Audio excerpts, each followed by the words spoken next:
Ya karena Bapak anggota dewan, tugasnya kan ngomong, Pak. Kata KDM kan, memang benar anggota dewan tugasnya ngomong. Lalu itu ngomong terdigawe. Kan begitu, Pak. Assalamualaikum warahmatullahi wabarakatuh. Waalaikumsalam. Saya hormati Pak Sekdis, para kabit semuanya yang tidak saya sebutkan satu karena kita belum kenal ya, kecuali Pak Hakim ya. Ini kebetulan alhamdulillah ini masih keluarga kita di Lebak. Dan nanti kita setelah ini bisa saling kenal dekat, yang bisa ekonomi ke depan. Alhamdulillah Ibu Hindun. Sekdis ya. Ini Umpek, Kasubag Umpek. Mohon izin sekalian saya perkenalkan aja. Lupa kayaknya. Iya betul. Ini kami hadir sini, saya selaku sekretaris dinas. Ini Subag Umpek, Pak. Subag, Eselon 4 satu-satunya. Oh, Karena kan yang lain penyetaraan. Betul.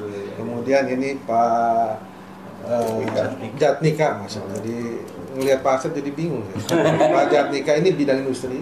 Ya. Kemudian Pak Haji Nuri dari bidang Daglu, perdagangan luar negeri. Kemudian Pak Bedi dari bidang pengawasan, kemudian Pak Eko dari bidang Dagri, Pak, dalam negeri, Pak Wahyu dari bidang pengawasan, dan ini Pak Pengawasan juga ya. Ya, terima Begitu, kasih. Pak.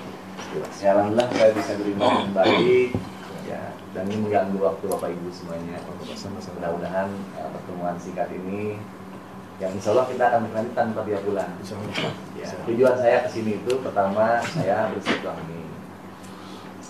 Tentunya sehubungan dengan fungsi dan tugas kami ya. Ini pribadi saya sebagai dewan yang melekat sebagai fungsi salah satunya pengawasan dan penganggaran. Nah, salah satu yang saya harus pahami dan ketahui ya, tentunya kan informasi-informasi yang didapatkan dari sini juga harus saya dapatkan juga untuk saya pelajari, pahami nanti bagaimana ke depan ya, kita sama-sama bersinergi. Yang saya butuhkan itu adalah informasi, ya kan, untuk ke depan bisa komunikasi bagaimana sama-sama kita membantu pemerintahan Provinsi Banten dalam mencapai visi-misinya, gitu. Banten maju, ya, adil, merata, dan tidak korupsi itu harus diwujudkan bersama-sama kita. Ke depan, mudah-mudahan, ya, setelah hari ini kita bisa diskusi tentang bagian-bagian yang lain. Ini diskusi pertama ini adalah diskusi yang umum lah Pak sifatnya. Tahu saya, gambaran umum baru permulaan aja ya, bahwa dinas ini sebenarnya dinas yang memberikan peran besar terhadap perdagangan, dimana maju ya mundurnya suatu perekonomian perdagangan di Banten ditentukan oleh dinas sebagai regulator, ya Pak Nurbi ya. Jadi ke depan saya pengen memberikan informasi kepada masyarakat, mengajak kepada masyarakat. Ada banyak program nih sebetulnya yang tentunya masyarakat harus terlibat aktif dan mengetahui itu. Pak, kalau pemerintahan aja yang aktif juga salah. Betul Pak Sekis? Siap. Kalau pemerintahan aktif aja juga salah. Betul nggak? Berarti satu pihak aja. Harus Ya, beriringan. harus berdua pihak gitu, ya. Jadi dinas bersama anggota dewan juga harus memberikan sosialisasi terhadap program-program yang akan memberikan kesejahteraan perdagangan di Provinsi Banten. Begitupun dengan perindustrian. Kalau saya lihat tuh banyak masalah di bawah itu berhubungan dengan kayak tadi itu yang disampaikan melon, gas melon kok berkurang ya isinya ya. Bahkan tidak sedikit masyarakat mencari gasnya aja susah, apalagi di musim-musim tertentu. Betul nggak Ibu merasakan mungkin ya? Ketika bulan puasa ya, atau menjelang Lebaran ya, harga-harga meningkat dan lain-lain gitu kan. Itu kan punya kewenangan dinas ini ya, ngerti ya? Gitu. Nah, satu itu. Yang kedua, bagaimana kontribusi perusahaan atau industri yang ada di Banten yang konon katanya Banten ini adalah penyumbang terbesar di Indonesia, provinsi terbesar di Indonesia, penyumbang ya industri. Betul kan? Tangerang Raya, Cilegon itu kan luar biasa besarnya industri kita. Ini yang saya lihat itu di Tangerang Raya ini kok kayaknya aneh ya, apa ada data yang tidak sinkron atau anomali gitu antara industri yang begitu banyak dengan penciptaan lapangan kerja yang banyak, tapi kok masyarakat di Banten tertinggi penganggurannya, gitu kan? Betul, ya kan? Datanya betul nggak? Ya? Kan gitu ya. Ya. Nah, berarti kan PR kita bersama-sama, Pak Dalsoni ke depan mudah-mudahan bisa intervensi terhadap kebijakannya, gitu kan? Nah, sah-sah aja kan kita punya aturan, punya kebijakan dan punya ketetapan bahwa masyarakat di Banten harus kita berikan kartu merah, ya kan? Tentunya yang memiliki kualifikasi, gitu kan? Nah, karena saya dengar juga banyak juga di beberapa pabrik, ya, calo-calo, ya kan? Siapa yang membayar? Mereka yang bisa kerja, bukan berdasarkan kualifikasi, ya, atau pendidikannya.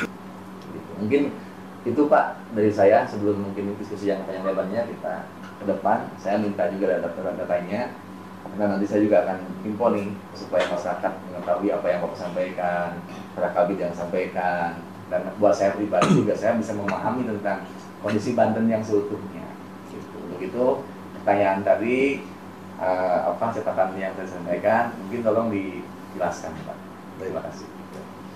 Terima kasih Pak Asep. Singkat, jelas, padat, tapi sudah detail beliau ini kan auditor. Baik, terima kasih Pak Asep. Jadi insya Allah nanti kami berupaya juga menjelaskan secara gamblang, tetapi dengan gambaran yang luas dulu. Iya. Sementara saat ini mungkin nanti bisa diikuti oleh beberapa bidang langsung.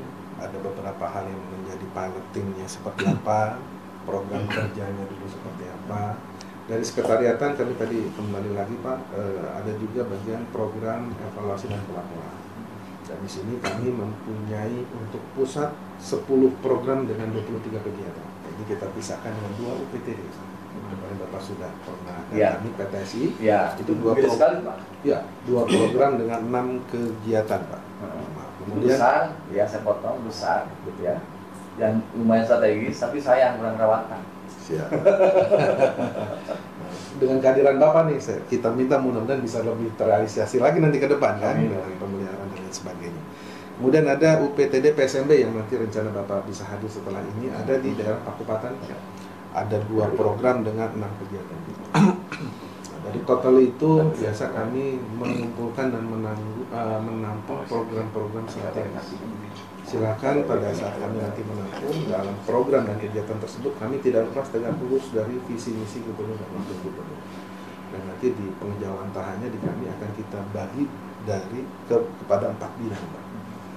Dan memang bidang-bidang kami punya potensi besar semua, karena semuanya saling berhubungan, yaitu industri yang tadi Bapak bilang strategis sekali, bidang dalam negeri, ya, dengan luar negerinya, plus bidang pengawasan. Nah, di sini kami masih pakai konsep yang struktur yang lama, katanya mungkin ke depan akan ada perubahan lagi, tapi kita menunggu lagi Pak, perubahan strukturnya seperti apa, update-nya. Itulah yang di program evaluasi dan pelaporan, dan terakhir kami ada bagian keuangan juga di bawah sekretariat. Kami hulu hilirnya menampung surat pertanggungjawaban dan pekerjaan-pekerjaan dari beberapa bidang yang ada di sini. Itulah secara gambaran umum sekretariatan. Nah, siapa tahu Pak, dengan kegiatan kami yang semakin banyak itu nanti dari Bapak untuk industri dan sebagainya, kebutuhan kendaraan operasional harus siap ya. Walaupun di kami ini maintenance sudah baik, atau ada tambahan lagi karena industri di Banten sangat banyak. Informasi kalau tidak salah, Infotra 6.000-an. Industrinya ya. Industri besar itu Pak. Luar biasa kan? Di luar industri kecil. Iya. Nanti penjelasan terkait itu sudah nanti per bidang Pak ya. Iya, per Tapi bidang. yang jelas kami dari sekretariatan alhamdulillah sampai dengan saat ini sudah optimal. Mudah-mudahan nanti ke depan untuk perbaikan-perbaikan akan kami terima apabila nanti ada masukan-masukan dari Pak Asep dan anggota dewan lainnya. Mohon izin saja Bapak, beberapa hal yang mungkin dapat saya sampaikan. Yang pertama dari bidang pengawasan. Di bidang pengawasan ini ada 3 rumpun seksi, karena memang sebetulnya nomenklatur seksi sudah tidak ada ya, karena sudah ada penyetaraan, namun kita anggap rumpun saja lah. Ada 3 rumpun tusi yang ada di bidang pengawasan. Yang pertama itu standar minimal produksi industri ya, itu terkait dengan fungsi kami pengawasan perihal kesesuaian regulasi dengan apa yang sudah dipenuhi oleh pelaku usaha industri. Itu apakah memang sudah memiliki legal formal untuk berusaha atau belum? Gitu. Karena di lapangan kami sering temukan beberapa administrasi izin usaha yang dilakukan oleh pelaku usaha industri itu belum sesuai dengan jenis usahanya. Itu yang pertama. Yang kedua, menindaklanjuti dari rekomendasi Pertek yang sudah diterbitkan oleh bidang industri untuk jenjang waktu periodisasi tertentu. Kami lakukan pengecekan kembali apakah hal-hal yang sudah direkomendasikan melalui bidang industri itu sudah dipenuhi oleh pelaku usaha. Nah, itu kita pastikan ada ada periodisasinya. Itu apabila memang sudah disesuaikan, sudah dipenuhi, itu menjadi apresiasi dari kami.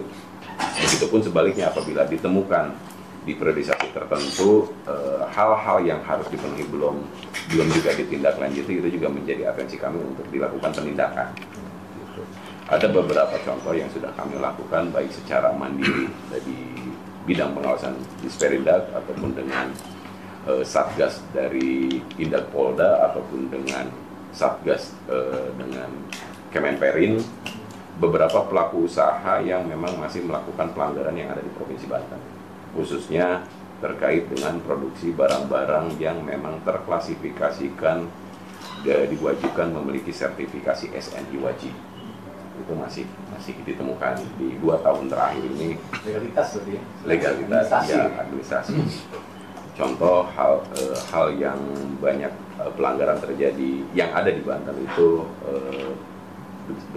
baja bentangan itu, karena itu kemarin yang terakhir dengan satgas dari Kemendag itu di Kabupaten Serang. Gitu, kalau kita mengenalnya istilah besi banci lah, besi banci. Jadi ada ukuran tertentu. Itu di bidang SMPI. Yang kedua di Rumpun Tusi pengawasan barang beredar jasa. Itu yang kami lakukan secara periodisasi, termasuk juga kondisi tertentu, termasuk kemarin di saat Ramadan, Idul Adha, itu kita memastikan barang-barang yang beredar di masyarakat itu sudah sesuai dengan ketentuan, gitu. Termasuk juga pangan-pangan olahan yang kemarin produk. Bentuknya produk lah. Kalau tadi legalitas dan kesesuaian produksinya. Nah, di seksi yang kedua itu di barang beredarnya. Barang beredarnya baik itu pangan olahan ataupun barang-barang yang terklasifikasikan SNI wajib.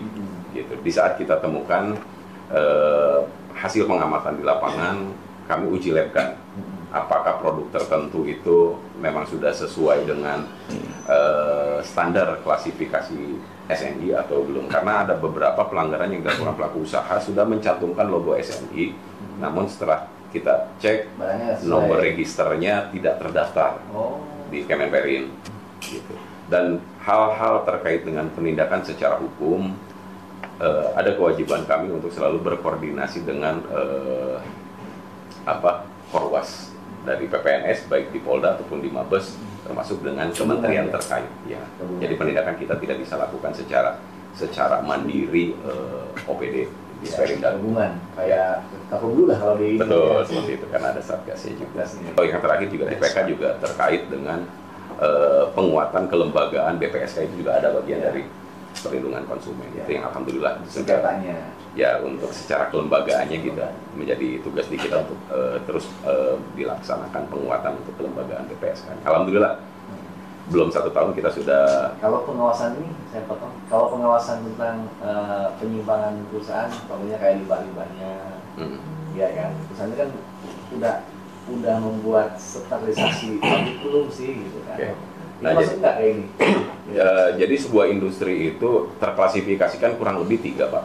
Tenaga kerjanya dengan Disnaker, pengawasannya di Disnaker, terkait dengan legal dan produksinya itu ada di Indak, terkait dengan yang tadi limbahnya itu ada di LH. Mungkin garis besarnya sedikit kami sampaikan ya. Di bidang industri ini ada 3 rumpun.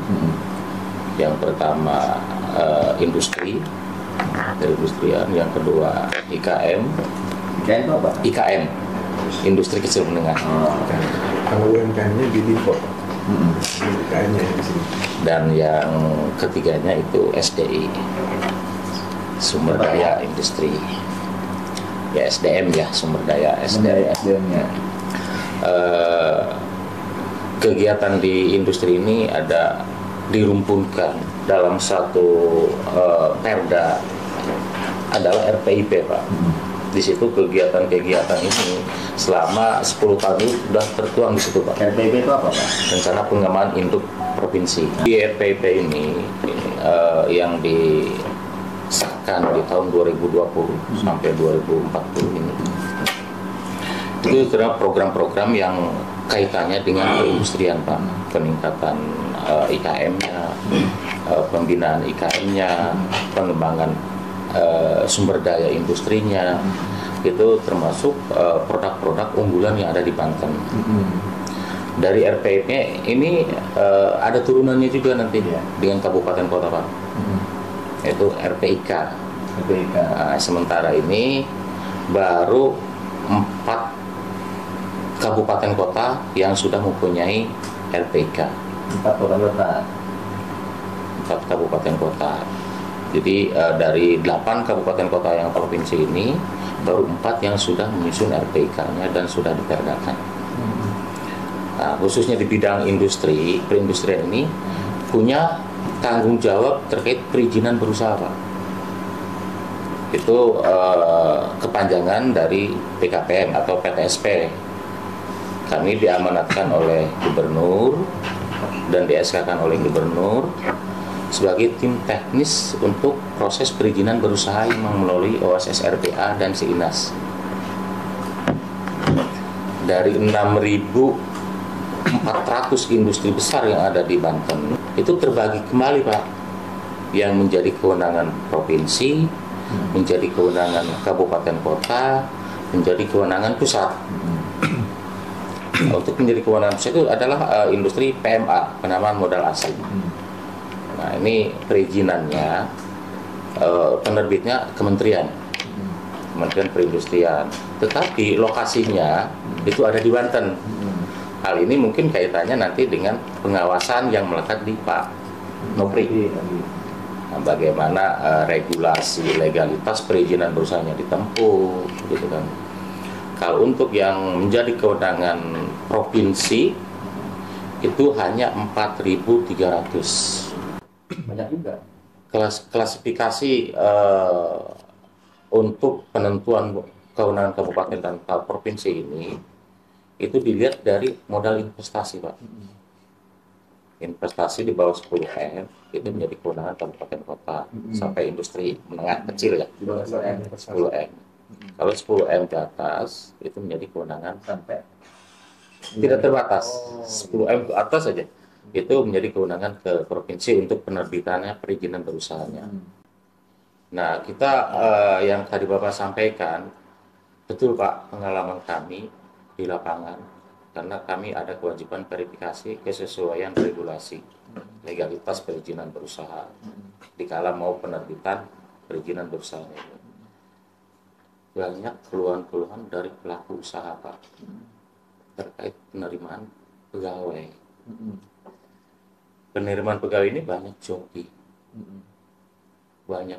dan bukan lagi sebagai ini. Kemarin aja Polda sudah melakukan proses terkait joki-joki penerimaan pegawai yang di Cikande ya. Betul. Contohnya. Itu yang membuat resah warga kita, yang sehingga warga kita yang tidak punya modal untuk nyogok, nggak punya kerjaan.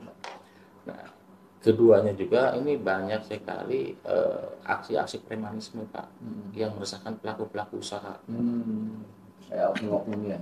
Oknum-oknum di kelurahan, oknum premanisme. Kayak contohnya di Cikupa lah kita ya. Contoh kecil kita di Cikupa mau masuk gang, karena industrinya ada di dalam. Betul. Masuk di sini satu mobil, satu kendaraan aja itu wajib bayar, Pak. Lewat bayar. Itu aksi premanisme. Itu tidak ramah investasi namanya. Ya. Ini kemarin deh rapat dengan Polda. Kemarin kebetulan saya hadir di Polda, akan sudah ada MOU dengan beberapa LSM segala macam untuk bersinergi bagaimana pemberantasan untuk premanisme. Itu mengganggu sekali kalau kayak gitu. Jadi tidak nyaman kalau investor itu sangat tidak nyaman. Ya. Kadang tidak mengukur nilainya saja Pak, tapi kebiasaan buruk itu akan menimbulkan dampak negatif terhadap penilaian Kak Banten. Ya 2022 kita dapat informasi buruk terkait industri-industri yang ada di Banten ini, Sehingga kan ada yang dari Nike kabur ke Jawa Tengah. Jawa Tengah. Gitu kan ya? Ya, Ini mungkin salah satu faktor juga kayak gitu. itu salah satu faktor. Kedua faktor yang utama, dia berhitung dengan investasi terkait ketenaga kerjaan, Biaya gaji upah. karyawan semakin tinggi di sini karena UMK-nya naik. Sedangkan di Jawa Tengah lebih murah. Lebih murah. Saya juga tidak tahu. Itu makanya pemerintah Provinsi Banten coba berpola pikir untuk menyediakan lokasi-lokasi industri baru Iya. yang baru kemarin kita coba buat MS dengan Kabupaten Lebak. Ya, awalnya di ini ya Di Kabupaten Lebak ini ada di 13 kecamatan. Tetapi kan yang 13 kecamatan ini hanya satu kecamatan yang untuk kawasan industrinya, ya. yaitu Cileles. Ya, itu ya. Tetapi yang di lain itu kan KPI, Pak. Itu bisa berjalan secara paralel lah Jadi gitu, Mas. industri yang direncanakan itu oleh provinsi itu CLS kan. Cileles kawasan industri ya. Kemarin baru Jangan juga semuanya diindustrikan. Nanti kapan kita nantinya petaninya? Iya. Bagaimana menghasilkan padi dan Jadi untuk di Cileles itu ada 1.300 hektar, Pak, untuk kawasan industri 1.300 hektar di Cileles. Baru MS pertama, tetapi kemarin itu ya kena pengurangan kembali, Pak, anggarannya besar sekali pengurangannya. Akhirnya kapan perencanaan CLS itu akan dihidupkan? seharusnya jadi tahun ini, Pak. Tahun 2025 ini. Cuma permasalahan kemarin Lahannya hasil gimana? di Cileles Bukan lahannya udah.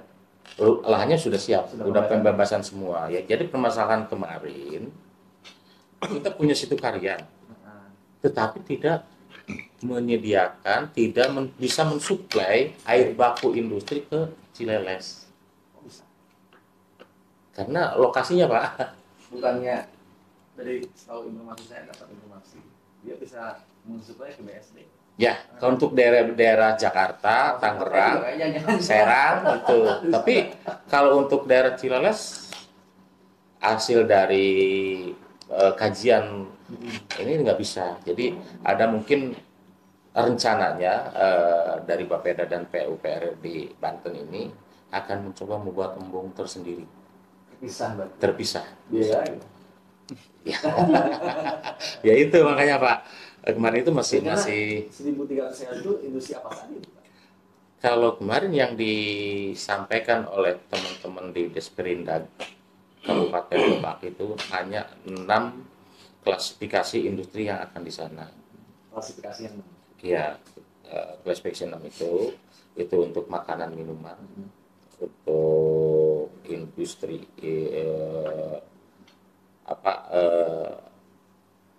di luar kimia ya, Pak. Kalau kimia nggak bisa, nggak boleh ya? nggak boleh. Kalau untuk standar baja segitu masih bisa. Dia ada klasifikasi 6 industri yang di sana untuk dicanangkan di kawasan industri. Ya, karena harapan kita juga masyarakat sih kelompok Panigan itu banyaknya pertanian dan perikanan. Agro Fokusnya rencananya. harusnya hijau. Iya, industri hijau. Supaya tidak semuanya diindustrialisasikan, Pak. Karena kita ketahanan pangan juga kan dari sana nanti, Pak. Dan untuk kelanjutnya mungkin di daerah Pandeglang, Pak. Daerah Pandeglang ini ada 8 kecamatan di Papia, Tapi ya selatan dong ya. Papia, terus Munjul, Tunjur, Cikesik, Gresik, Tanimbang, sama satu lagi perbatasan Lebak dengan itu ada 6 kecamatan yang akan didorong menjadi kawasan peruntukan industri. Nah, bahaya kalau seandainya Pandeglang itu kan wilayah pertanian, lumbung padi. Nah itu kemarin Itu harus tuh jadi pertimbangan khusus itu. ya Kalau itu dibuat industrialisasi bahaya juga buat kelangsungan pangan kita ke depan.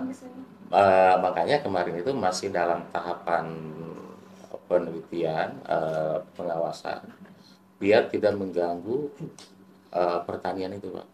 Pasti mengganggu, Pak. Iya. Kalau seandainya dibangun industri di wilayah Cigesi, lumbung padi nasional, bukan nasional, lumbung padi yang ada di Banten ini Agak berkurang. dasarnya dari Cigesi dan dari Masalah, Pak. Iya. Ya kan? Kalau Ya. Cigesi dibangun industri, pasti akan terganggu.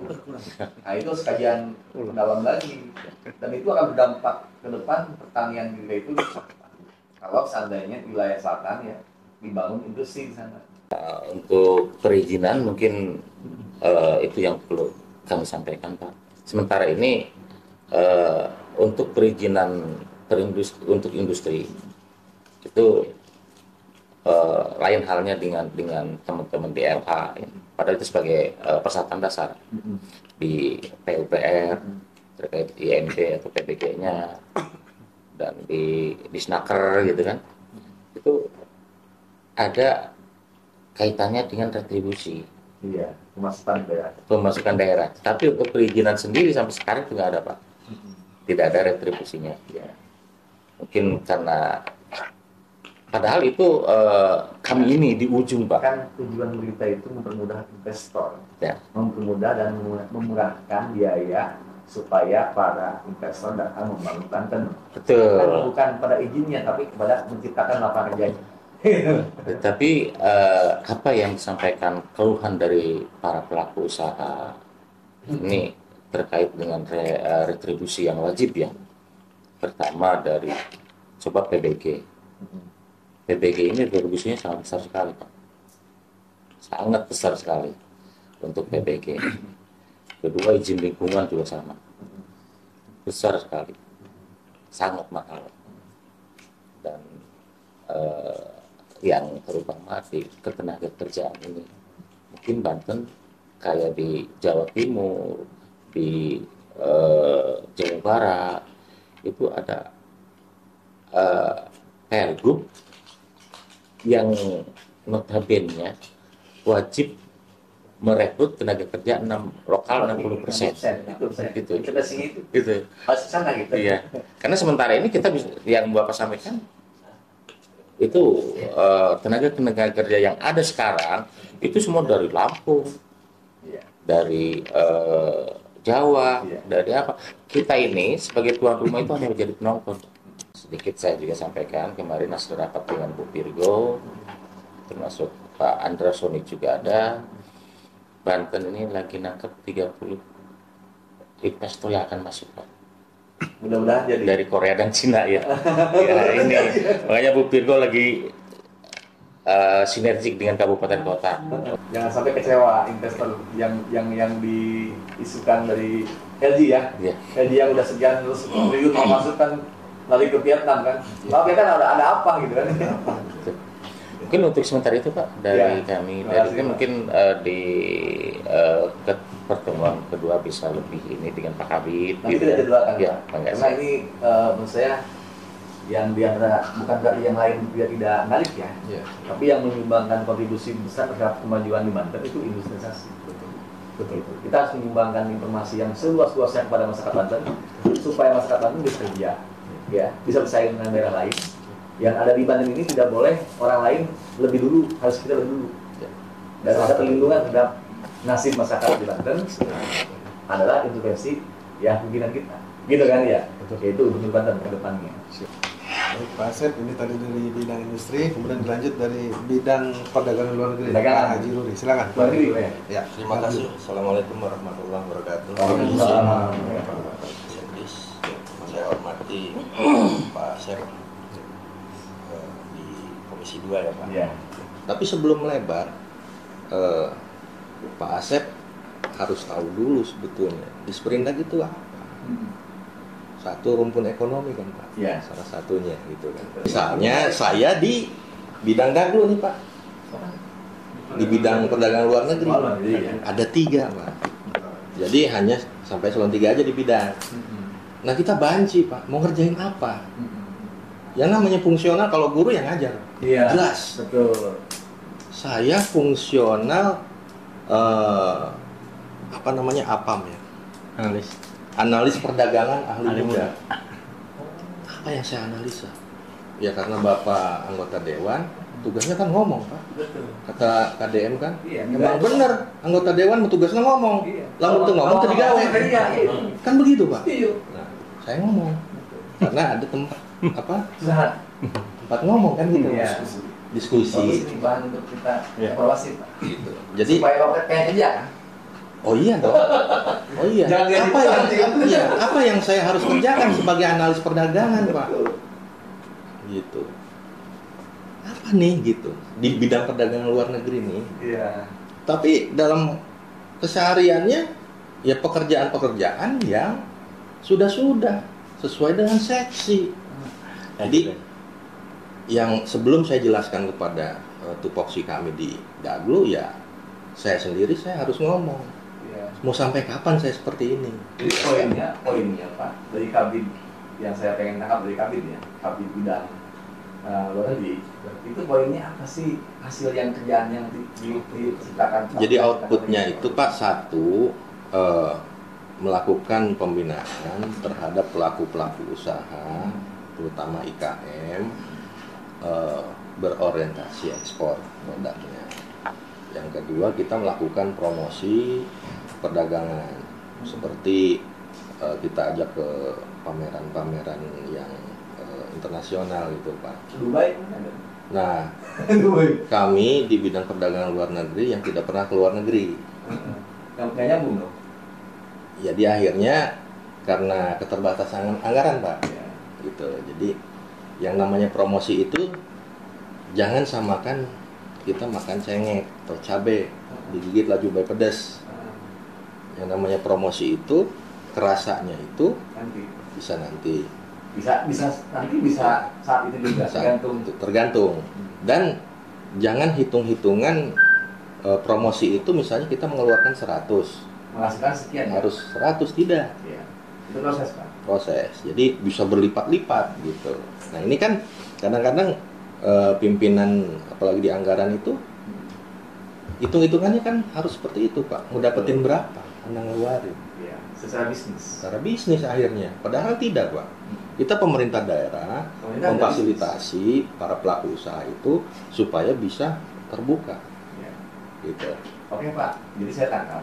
Jadi memang ada nanti sesi khusus juga kita akan sama. Iya. Jadi ya juga industri dengan negeri, ya kan. Jadi poinnya, tetap saya minta juga data dari Bapak Pentoto itu.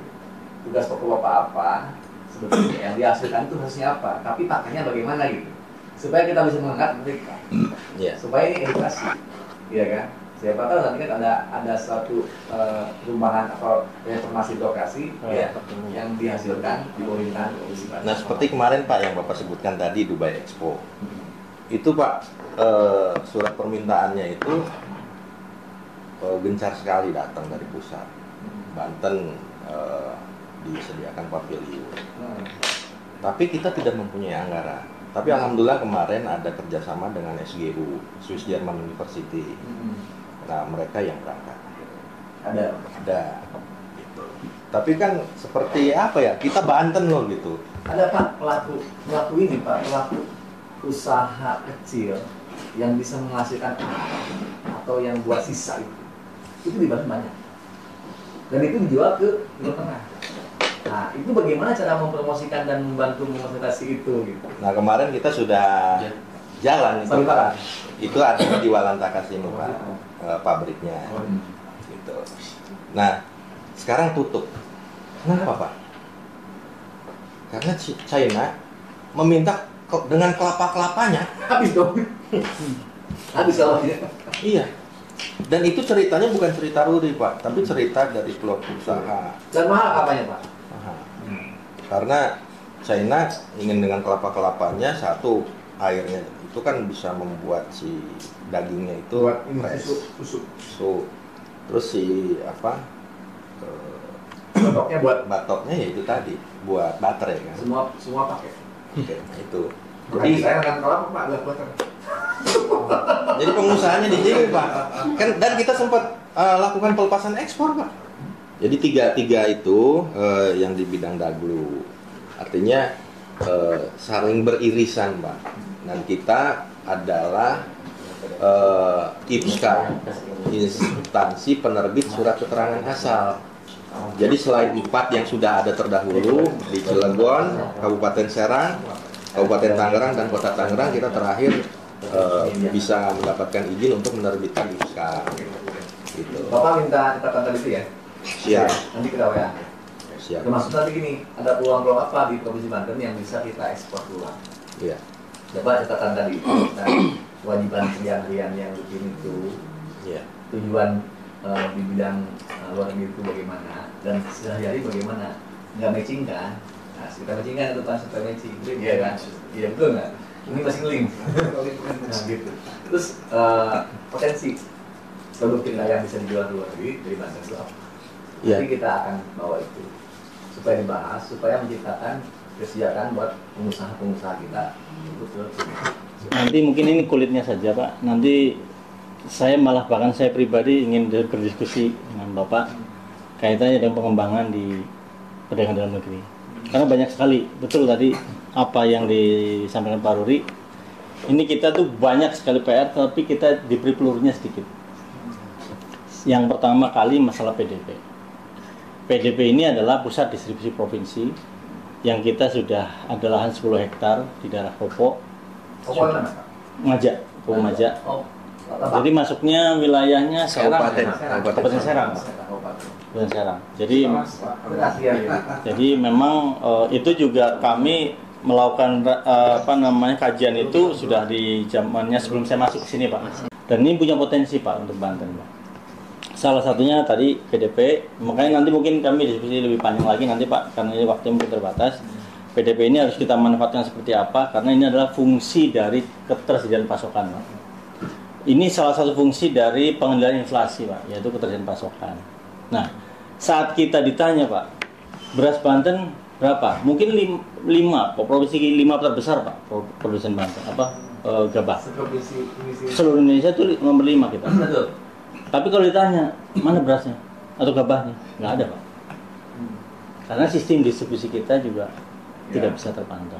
Nah, PDP inilah sebenarnya jawabannya Pak. Karena di sana ada kita 5 gudang yang akan dibangun di sana Pak. 3 gudang kering dan 2 cold storage. Dan ini fungsinya nanti akan bagaimana kita selain sebagai buffer stock juga sebagai pusat distribusi. Jadi bisa mendistribusikan ke seluruh provinsi Banten Pak. Disitulah nanti akan terjaga stabilitas harga. Makanya saya pribadi sendiri saya tidak suka dengan namanya operasi pasar Pak. Kalau operasi pasar itu adalah obat turun panas saja Pak. Tidak ada efek jangka panjang. Tidak ada efek Pak. Iya. Tapi kalau untuk tampilan boleh lah. Kalau untuk mejeng Sekali-kali aja. boleh tampilan Pak. Tapi kan secara sistem Iya. Nggak bagus itu. tidak bagus Pak. Kalau hasil itu maka dia Seberapapun banyaknya anggaran untuk operasi pasar tidak bisa untuk pasar ini. Mungkin nanti kita sistem distribusi yang harus kita perbaiki Pak.